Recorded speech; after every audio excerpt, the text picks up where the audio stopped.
애청자 여러분 안녕하십니까? TV 바보라의 이윤민 목사입니다. 오늘 시간에는 제가 늘 얘기합니다만 세상 뉴스, 특히 아침에 배달되는 신문, 이걸 볼 때에 하나님의 종말 시간표로 생각을 하고 보면은 새로운 시각으로, 새로운 각도로 볼 수 있다는 것을 몇 번 얘기 드린 적이 있습니다. 그래도 오늘 그 인터넷을 보니까 이 과학계에서는 2040년에 북극의 얼음이 완전히 사라진다. 이런 식으로 얘기를 했는데, 우리 한국의 포스텍의 그 김성기, 김연희 교수가 이끄는 국제연구팀에서는 뭐라고 그러느냐. 10년 앞당긴 20, 30년이 되면은 북극의 얼음이 다 사라질 것이다. 이런 것을 발표를 했다고 그래요. 제가 이걸 보면서 다시 한번 종말의 시간표, 정말 모든 뉴스를 통해서 하나님의 시각으로 바라볼 수 있는 것, 그런 것들이 필요하지 않느냐 하는 생각에서 10년 내로 북극 얼음이 완전히 사라진다. 그래서 사라지면 어떻게 되느냐, 그건 무엇을 의미하느냐 하는 것을 같이 한번 생각을 해볼까 합니다. 촬영하는 지금 시각 2023년 6월 9일 금요일 오전 한 7시쯤 된 그런 시각에 업로드를 합니다. 여러분들 많은 관심 속에 구독, 알림, 좋아요, 공유해 주시면 저희가 엄청난 힘이 되겠습니다. 이걸 조금 설명을 드리자면 포스텍의 그 민성기, 김연희 교수가 이끄는 국제연구팀에서는 뭐라고 그러느냐. 우리가 흔히 지구 자꾸 온난화, 그죠? 북극 얼음이 사라진다. 이것을 온실가스 배출과 많이 연관을 시키죠. 그게 가장 큰 주된 원인이다라고 얘기를 하는데, 이분들은 민성기, 김연희 교수는 뭐라고 그러느냐. 온실가스 배출과 상관없이 2023년에서 2050년이 되면은 여름철에는 북극의 해비기, 북극의 얼음이 완전히 소멸될 수 있다는 걸 확인을 했다고 그래요. 그래서 그 연구한 결과를 6월 7일자, 오늘이 6월 9일이니까 어제 그저께죠. 과학저널 네이처 커뮤니케이션에서 그 논문을 발표를 했다고 그럽니다. 그러면서 이 국제연구팀의 말하기를 온실가스 배출량을 줄이더라도 2050년에는 북극의 얼음이 완전히 사라진다. 모두 2050년, 지금 2021년, 길어봐야 한 30년이죠. 완전히 사라진다라는 것을 발표했다는 것을 보면서 정말 하나님의 시간표. 그래서 제가 얘기하죠. 우리가 이 세상의 모든 것을 볼 때는 하나님의 시간표가 뭐라고요? 하나님의 시간표는 카이로스입니다. 원어에는 이 두 가지로 나누어져요. 세상의 시간표는 크로노스입니다. 이런 세상, 우리가 보통 1시, 2시 하는 이런 시간표.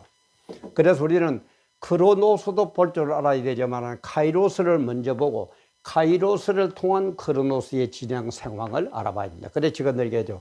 이거는 영적인 거죠. 그죠? 이거는 육적인 거예요. 언제든지 여기 우선이라고 그랬습니다. 이것이 우선입니다.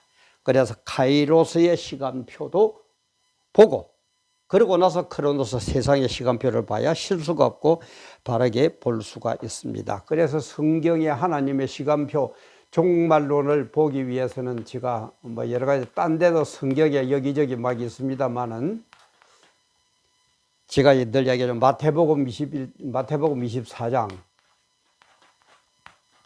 마가복음 13장,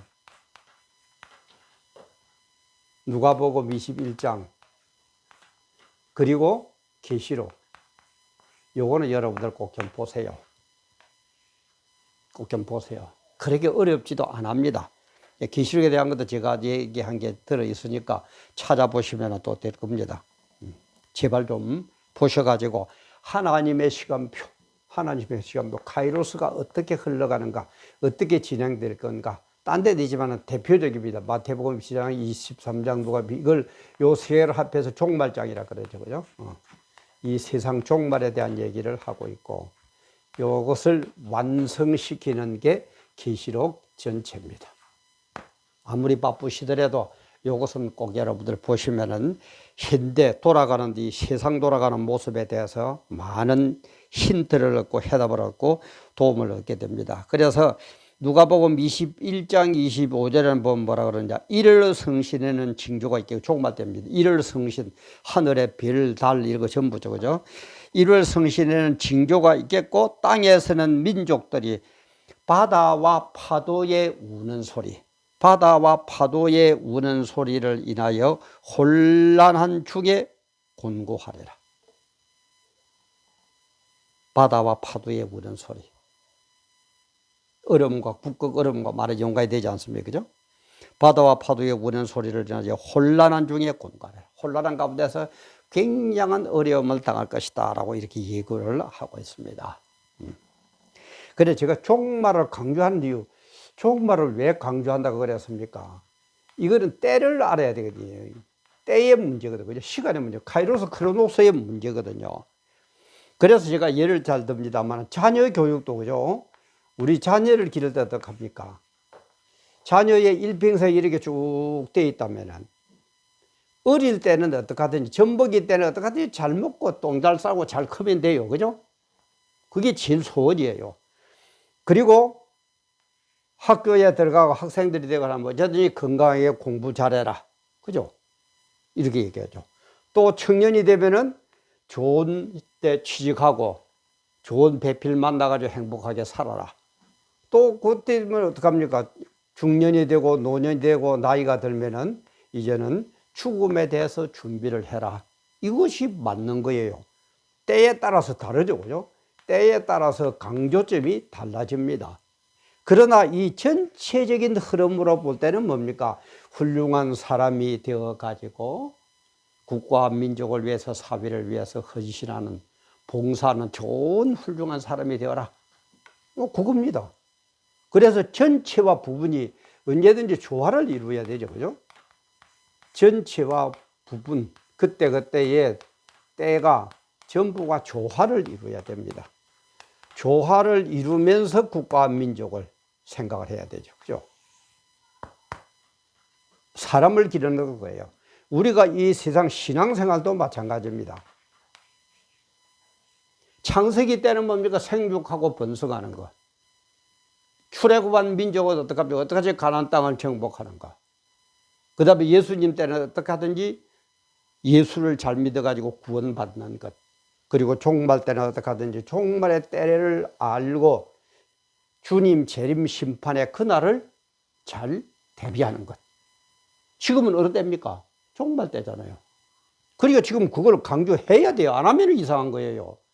그런데 문제는 또 뭡니까? 이 전체적인 흐름을 볼 때는 주님 말씀대로 순종하고 충성봉사하고 주님의 영광을 위하여 살아가는 것. 전체적인 흐름은 그렇지만 때에 따라서 강조점은 다르다 이 말이에요. 그래서 지금 종말 때이기 때문에 제가 종말을 많이 강조합니다. 그리고 일반 교회에서는 이 종말 때를 얘기를 안 해요. 왜 하면은 뭐 이단이다 뭐 어쩌다 그러는데 제가 자꾸 얘기합니다만은 성경대로 안 하면은 뭘 하든지 이단입니다. 마태복음을 가르쳐도 성경대로 안 가르치면 이단이에요. 계시록도 성경대로 안 가르치면은 이단이고 성경대로 가르치면 이단이 아닙니다. 그만 모르면 모른다고 그러지. 종말에 대해서 뭘 모르면 모른다고 그러지. 이상한 말을 가지고 종말에 계시록 손만 대면은 이단이고 뭐 어쩌고 저쩌고 그따위 소리들 하지 말아요. 목사님들 제발 좀. 지금이 어느 때인데 뭘 강조를 하고 앉아 있습니까? 응? 그래서 제가 이걸 얘기를 하면 어떤 분은 그런 얘기를 한번 하더라고요. 어떤 집사님이 목사님 참 그 내용은 좋고 좋은데 좀 두렵습니다 그래요. 좀 무섭다는 거예요. 종말 얘기를. 그 심판하고 막 이런 얘기가 나오니까. 그래서 그런 그게 아닙니다. 집사님. 불신자에게는 공포지만은 우리 신자들에게는 그것이 은혜입니다. 그게 축복입니다. 왜? 그것을 통과해야만이 우리는 천국 갈 수 있으니까. 영생복락 누릴 수 있으니까. 불신자들에게 공포지 우리는 아닙니다. 그러나 어려움은 옵니다. 힘들기는 합니다. 그래서 주님도 그 날을 감해주지 않으면 살아남을 자가 아무도 없다고 그랬어요. 그래서 주님께서 우리에게 은혜를 주시고 구원해 주시기 때문에 고난이 오지만은 우리는 반드시 100% 승리다. 그죠? 100% 승리하게 되어 있다. 이걸 생각하면 얼마나 감사하고 이게 얼마나 소망입니까? 그래서 우리는 계시록도 소망이지 절대 공포가 아니다. 공포가 아니다. 소망이지 공포가 아니다라고 얘기를 해가지고 집사님도 그 얘기를 듣고 목사님 이제는 알겠습니다. 감사합니다 하고 그러는 걸 한 경험이 있는데 정말 우리는 이런 얘기를 하면은 공포가 절대 아닙니다. 불신자들에게는 공포예요. 우리들에게는 소망입니다. 그러나 고난은 옵니다. 고난은 오지만은 그것도 우리 힘으로 이기는 게 아니고 주님의 은혜로 100% 승리해가지고 천국으로 가서 영생복락 누리게 된다 이 말이에요. 이 포스텍에 이런 식으로 포스텍은 얼마나 유명한 대학입니까? 거기에 있는 분들이 이런 식으로 세계의 학자들이 북극의 얼음이 사라진다는 그거는 다 누구나 인정하고 있죠. 그 시기를 몰랐는데 이 포스텍의 이 연구팀들은 10년 내로 북극 얼음이 완전히 사라진다라는 논문을 발표했다는 걸 들으면서 다시 한번 우리는 정말 모든 징조가 이렇게 일어나고 있는데 그래도 내몰라라. 노아 때처럼 먹어라 마시라 시집가라 장가가라 세상의 일에만 얽매여 가지고 그렇게 살 수는 없다 이 말이에요. 또 얘기하면 세상 일이 필요 없느냐 그 얘기 아닙니다. 주어진 임무는 주님 오시는 그날까지 우리는 할 게 뭡니까? 나에게 주어진 의무를 100% 감당하면 돼요. 그러면 나머지는 주님께서 고난도 이기게 해주시고 심판 때도 승리하게 해주시고 천국에서도 영생복락을 누리게 해주신다 이 말이에요. 그러기 위해서는 이 종말로를 알아야 되고 이 자녀의 시간표처럼 지금 때가 어느 때냐, 지금 우리가 강조하고 중점을 두어야 될 때가 어느 때냐는 걸 생각하고 정말 신앙생활을 한다고 해놓고도 마귀에게 넘어가고 종말에 패배하는 그런 신앙이 아니라 끝까지 바로 깨닫고 은혜로 승리하고 천국에서 영생복락 누리는 그런 여러분들 다 되시기를 주님의 이름으로 축원합니다. 바쁜 시간 이 시간에도 함께 해주셔서 감사합니다.